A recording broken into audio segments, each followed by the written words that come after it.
प्राचीन भारत के ये ऑल पीवाईक्यू सेट में आप सभी का स्वागत है। साथियों, ये क्या है थोड़ा सा आप समझ लीजिएगा कि ये जो प्राचीन भारत से आज तक किसी भी एग्जाम में जो भी सवाल पूछेगा आपको इस सीरीज में देखने को मिलेगा। बहुत रिसर्च करके सारा प्रश्न मैं लेकर आया हूँ। तो चलिए आइए आज की इस क्लास को शुरू करते हैं। अगर आप नए होंगे तो चैनल को सब्सक्राइब करके एक प्यारा सा कमेंट जरूर कीजिएगा तब वीडियो को खत्म होने के बाद। ओके मेरे भाई, आइए आज की इस क्लास को शुरू करते हैं। तो पहला जो सवाल है मेरे भाई, वह आरआरबी एनटीपीसी 2020 में पूछा गया सवाल है। ओके मेरे भाई, यानी कि ये 2020 में पूछा हुआ सवाल है। क्या है? सिंधु सभ्यता के लोग मुख्य रूप से कौन सा व्यवसाय करते थे? सिंधु सभ्यता के जो लोग थे मेरे भाई, वह मुख्य रूप से कौन सा व्यवसाय, यानी कहने का मतलब कि वह कौन सा काम करते थे? तो वो कृषि का काम करते थे। कौन सा कृषि? आरआरबी एनटीपीसी 2020 में पूछा गया सवाल है। अगला है मेरे भाई कि मोहनजोदड़ो की खोज किसने की थी?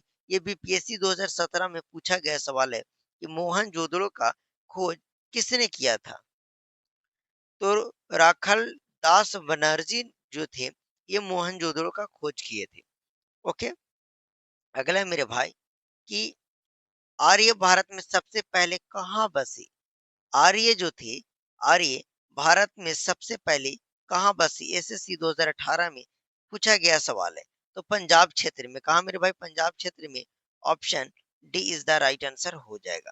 आइए और आगे सवाल देखते हैं। अगला है मेरे भाई, ऋग्वेद किस भाषा में लिखा गया?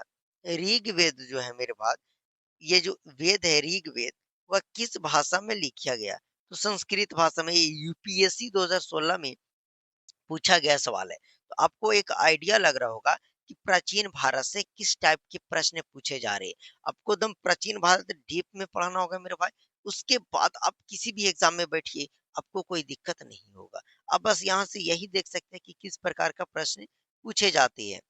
अगला मेरे भाई, हड़प्पा सभ्यता का बंदरगाह नगर कौन सा था? हड़प्पा सभ्यता का बंदरगाह नगर कौन सा था? 5 नंबर का क्वेश्चन। तो कौन था? लोथल था मेरे भाई। Option C is the right answer. SSC CGL 2020 में पूछा गया ये सवाल है। अगला सवाल है मेरे भाई कि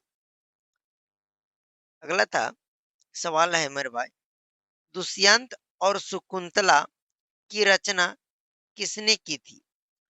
दुष्यंत और शकुंतला की रचना किसने की थी मेरे भाई? ये आप सभी को बताना है। तो देखिए यहाँ पे जो ऑप्शन हो जाएगा मेरे भाई, वह कालिदास ने किया था। कौन? कालिदास। देखिए बिहार बोर्ड 2022 में पूछा गया सवाल है ये। मैं एक भी नहीं छोड़ा हूँ, किसी भी एग्जाम में पूछा गया रहे उससे क्या है मेरे भाई, है ना? अगला है मेरे भाई कि ये सवाल यूपीएससी 2014 में चंद्रगुप्त मौर्य का शासनकाल में कौन सा यूनानी राजदूत भारत आया था? चंद्रगुप्त मौर्य के शासनकाल में कौन सा यूनानी राजदूत जो था मेरे भाई, वह भारत आया था? तो वो मेगास्थनीज जो थे, वही थे। कौन थे? Megasthenes. Option C is the right answer हो जाएगा। एक बार मैं सवाल को सेट करता हूँ। हाँ, अब इस तरीका से थोड़ा ठीक आ रहा है बस। अगला सवाल है मेरे भाई, बौद्ध धर्म का प्रथम सभा कहाँ हुई थी? ये रेलवे ग्रुप डी 2019 में पूछा गया सवाल है। बौद्ध धर्म का प्रथम सभा कहाँ हुई थी मेरे भाई? तो राजगिरी में। राजगिरी में। कहा मेरे भाई? Rajgiri. Option C is the right answer हो जाएगा।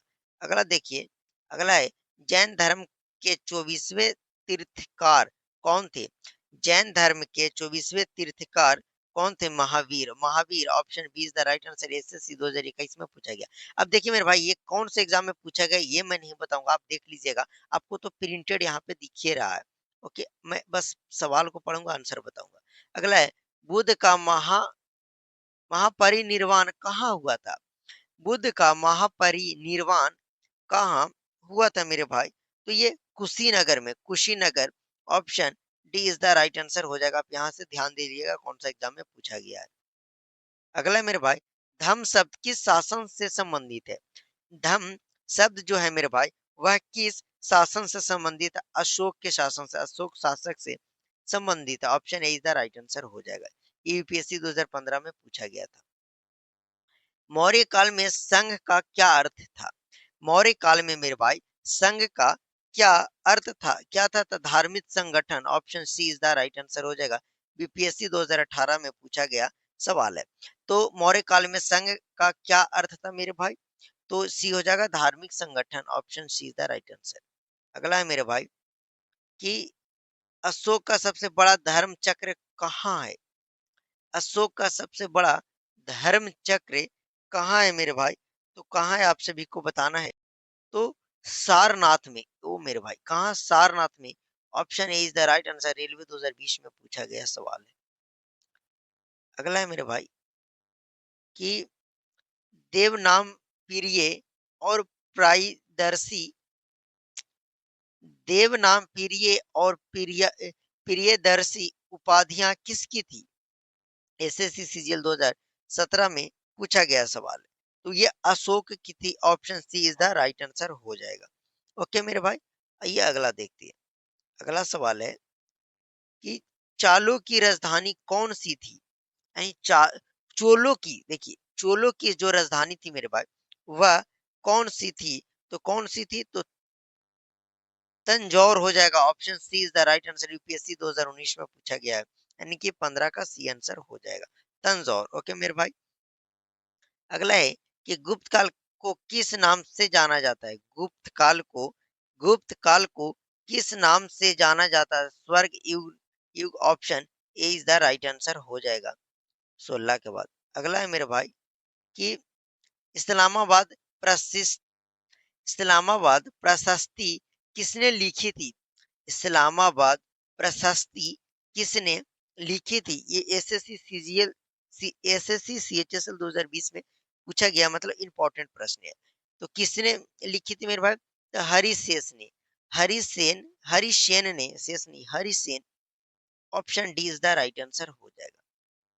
अगला है मेरे भाई कि समुद्रगुप्त की मुद्रा पर क्या अंकित है? मतलब समुद्रगुप्त की जो मुद्रा है उस पे क्या दर्शाया गया है, क्या अंकित है मेरे भाई? तो क्या है?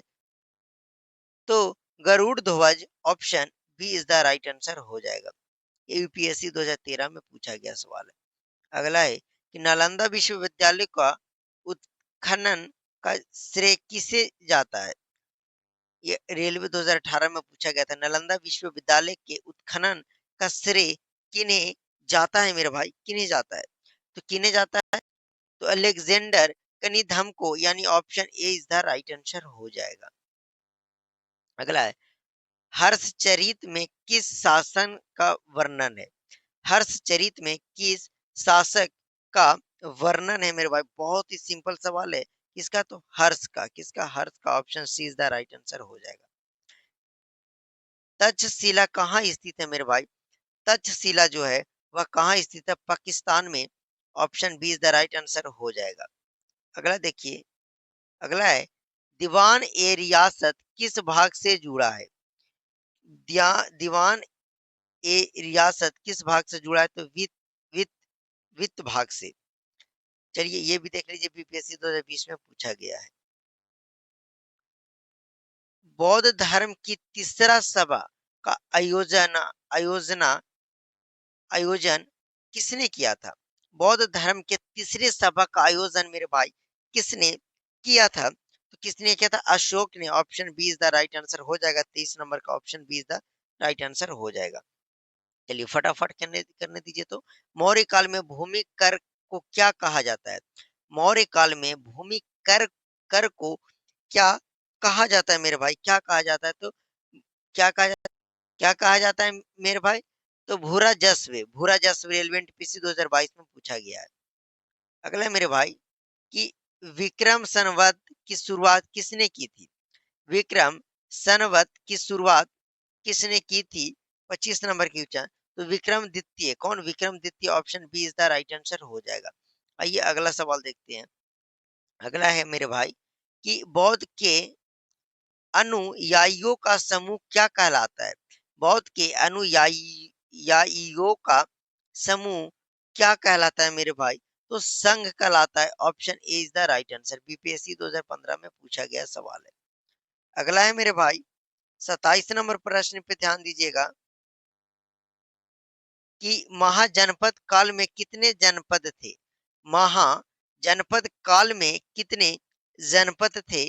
तो सी ऑप्शन हो जाएगा, यानी कि 16 जनपद थे मेरे भाई। Option C is the right answer हो जाएगा। यूपीएससी 2018 में पूछा गया है। गुप्त काल में किस धातु के सिक्के प्रचलित थे? गुप्त काल में किस धातु के सिक्के प्रचलित थे मेरे भाई? किस किस धातु के? गुप्त काल में तो 28 का ये जो सोना धातु, option B is the right answer. Railway 2021 में पूछा गया सवाल है। पुष्यभूति वंश का संस्थापक कौन थे?